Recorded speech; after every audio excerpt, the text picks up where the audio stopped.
આઈશ બધાય ગોદડાએ ધોવાઈ ગયા અને બધાય ગોદડા હૂકવી દીધા. હવે લગન ગાળો પાછો હાલ્યો આવે છે. લગનમાં કોક મહેમાન આવી ગયું હોય તો વાતું ન કરે કેવા મેલા ગોદડા ભીર્યા છે. એ કરતા મેં છે ને બધાય ગોદડા ધોઈ નાખ્યા. ગોદડા ધોયેલા ન હોય અને મહેમાન આવી ગયા હોય તો આપડી આબરૂ ન જાય અને રણુદદાની આબરૂ જાય ને એટલે એ સીધો મારો જ વાંક કાઢે. હે રણુદા આવતા લાગે.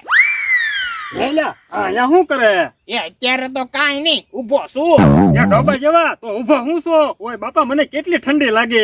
બોલો લ્યો, તમને ટાઈટ ભાઈ એમાં હું શું કરું? ત્યાં ડોબા જેવા એમ કઉ છું હું હવારનો ગોદડા ગોતું છું. ગોદડા ક્યાં મૂક્યા?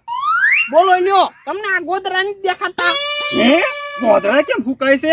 એ બોલો લ્યો, ગોદડા ધોયા હોય તો ગોદડા હુકાય નહીં તે શું કરે એટલી નથી ખબર પડતી. હે મને ખબર નથી પડતી એમ કે. ઓય બાપા, ઓય બાપા, ઓય બાપા, ઓય બાપા, ઓય બાપા, ઓય બાપા, ઓય બાપા.